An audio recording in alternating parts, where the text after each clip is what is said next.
Bonjour à tous, alors ça y est, le Model 3 Highland est sorti. Les petites rumeurs d'hier soir étaient donc bien vraies. Et apparemment ça avait fuité un petit peu avant, vers 22h30, il y avait eu quelques clichés récupérés et qui étaient bien ceux du configurateur. Donc on va faire un petit point du coup sur les nouveautés, sur le prix, sur les délais, les versions, on va regarder un petit peu tout ça. Donc on voit que bah, voilà, pour les feux avant tout était bon. Pour les feux arrière, il se posait la question à un moment, est-ce qu'il n'y avait pas une barre lumineuse? Et en fait non, il y a bien une nouvelle barre, mais c'est entre les feux. Donc là ici on voit à l'arrière un nouvel écran. Donc Automobile Propre ont fait une vidéo, je l'ai regardé là juste avant, magnifique de la sortie, donc ils ont eu l'exclusivité. Donc du coup ils présentent ça, je vous invite à aller la voir, je vais la mettre en description. Bon, les nouveautés, bah, vous le voyez à l'intérieur, les portes qui changent. Vous avez également du feuilletage aux vitres arrière, ce qui fait qu'il y a moins de bruit. C'est un peu comme dans le modèle Y maintenant, puisque le modèle 3 n'était pas encore doté. Il y a deux nouvelles couleurs. Le véhicule fait 2 cm de plus en longueur. Il y a un bandeau lumineux ici qu'on voit en rouge tout au long du tableau de bord et qui va dans les portes qu'on peut changer de couleur. Donc quand on sélectionne la couleur blanche, la coudoir reste noire. Il y a des nouveaux sièges avant. Les sièges avant ont une nouvelle forme, ils sont ventilés. Ils n'étaient pas avant. Donc le nouveau volant, bon, ça, il y avait peu de doute dessus.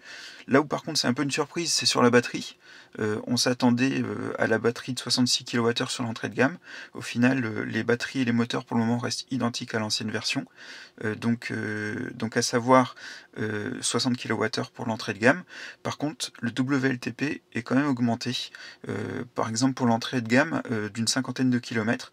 Donc on passe à 550, 551, il me semble de mémoire, on va aller voir après dans le configurateur, kilomètres. Donc à peu près 10% en plus, donc avec, on va dire, un petit peu plus d'efficience. Au niveau de l'avant, il y a encore des modifications, oui, sur la partie tableau de bord.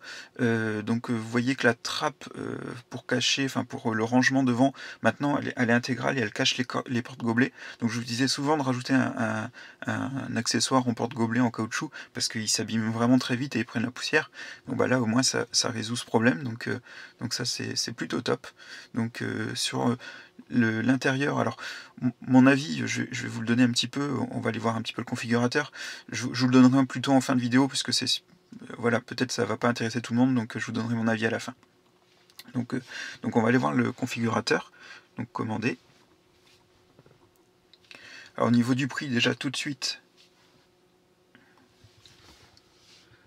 une petite différence, 1000 € de plus sur les deux versions, et la modèle Performance qui n'est pas encore disponible. Pour le moment, on peut commander uniquement la modèle 3, alors propulsion qui s'appelle modèle 3 maintenant, et la grande autonomie. Et donc qui prend également 1000 €. On retourne sur celle de base, donc 513, pardon, 513, donc c'était 491 pour le WLTP. Donc non, au final, elle prend une vingtaine de kilomètres. Donc en termes d'autonomie. La vitesse reste la même. Alors au niveau des enjoliveurs et Aero Wheels, ils ont changé tous les deux. Donc quand vous les enlevez, vous avez des jantes qui sont différentes de celles actuelles, qui sont apparemment un peu plus aérodynamiques, ce qui veut dire que voilà, lorsque vous enlevez, vous aurez moins d'impact. Alors moi j'avais calculé l'impact, j'avais fait une vidéo, il y a à peu près 3,5% de différence entre avec et sans. Donc voilà, logiquement, avec ces nouvelles jantes, quand vous enlevez les aéros, vous avez un peu moins d'impact. Vous avez une option jante, on va aller la sélectionner pour vous montrer le visuel. Je vais passer dans une autre couleur pour qu'on voit bien. Voilà. Ces jantes là sont plutôt pas mal.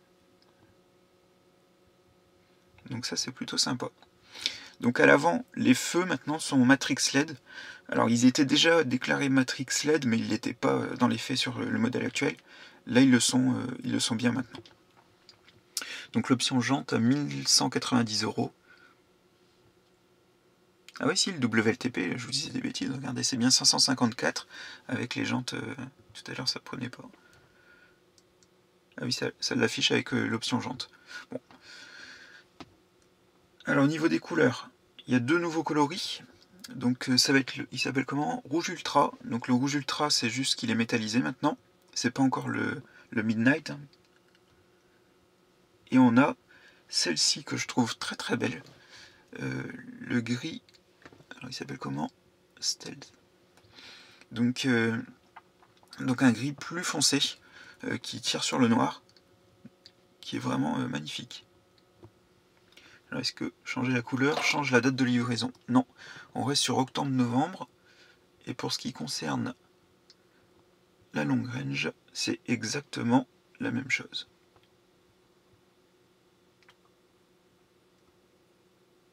Alors l'écran à l'arrière, ce qu'il apporte de plus, on peut donc commander la climatisation, également la musique.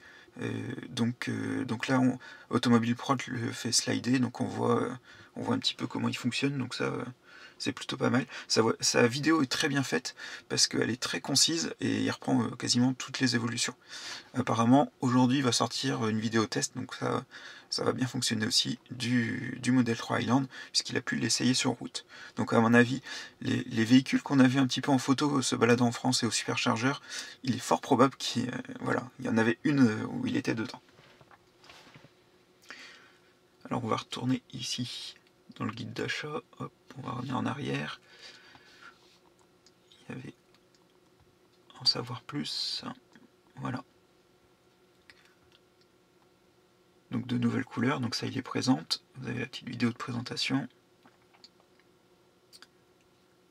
Et les bruits de roulement qui seraient également améliorés. Ça c'est plutôt pas mal parce que c'est vrai que c'est le seul bruit sur une électrique que vous entendez. Et les bruits de roulement sont quand même assez présents sur les Tesla. En tout cas jusqu'à ce jour. Alors l'intérieur nouveau. Donc les goûts et couleurs, alors là on va parler un petit peu de l'intérieur. Alors pour le moment je suis encore, on va dire, j'adore l'ancienne, même si moi je l'ai modifiée puisque j'ai plus le bois, mais j'adore le modèle de l'ancienne, et l'intérieur tissu, hop, on va une petite vidéo de présentation. L'intérieur tissu, je suis un peu moins fan, je préfère l'intérieur de, enfin la planche de bord de l'ancienne. Après les sièges, alors j'ai vu que la forme a bien changé, mais j'ai pas encore d'avis. Je vous dirai quand on verra des vidéos un peu plus, et quand je montrerai dedans aussi, mais pour le moment j'ai pas d'avis sur est-ce qu'ils étaient mieux avant ou après. Par contre le fait qu'ils soient ventilés, alors vous voyez qu'il y a plein de petits points, donc ça c'est le fait qu'ils soient ventilés, et donc le fait qu'ils soient ventilés apparemment c'est un plus. Bon, c'est vrai que pour toutes les... Enfin voilà, après moi j'habite Dunkerque, mais c'est vrai que je pense que c'est quelque chose qui était attendu.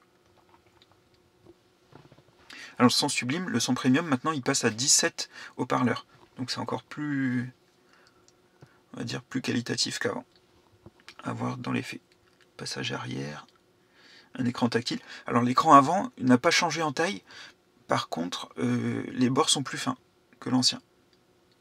Les sièges ventilés. Et il y a un nouveau aussi modem, enfin dispositif, là c'est hardware, Wi-Fi, puisque, alors c'est vrai que l'hardware carte ils en ont pas parlé et je l'ai pas vu écrit nulle part. Donc ça reste encore une interrogation. Bon, on aura bientôt la réponse, mais logiquement, alors j'avais lu un article comme quoi ça serait du 3,5, c'est-à-dire il y aurait déjà la partie matérielle qui serait présente, mais pas tout, ou pas tout développé en logiciel, et que ça resterait encore commun avec l'ancienne. Donc, mais bon, à voir dans le temps. Ils savent faire évoluer les choses. Est-ce qu'on peut descendre? Ouais. Un habitacle plus silencieux. Bon, forcément, ils ont mis le double vitrage arrière et puis ils ont revu la partie, alors les jantes et les enjoliveurs pour l'aéro. Et au niveau aussi des roulements, apparemment. Les roulements, ils ont revu ça.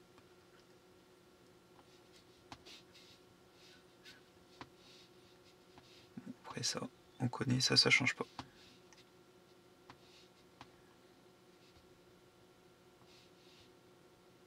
Ok.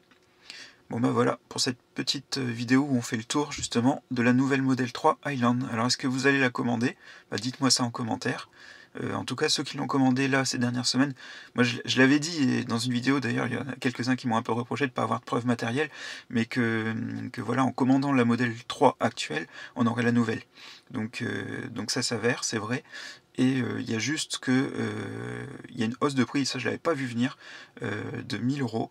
Moi je m'attendais plutôt à une stagnation de prix au moins au lancement, et voilà, et au final c'est plutôt une hausse, donc ceux qui ont commandé avant, bah, ils ont eu le nez creux, ils ont encore 1 000 € d'économie sur le nouveau modèle.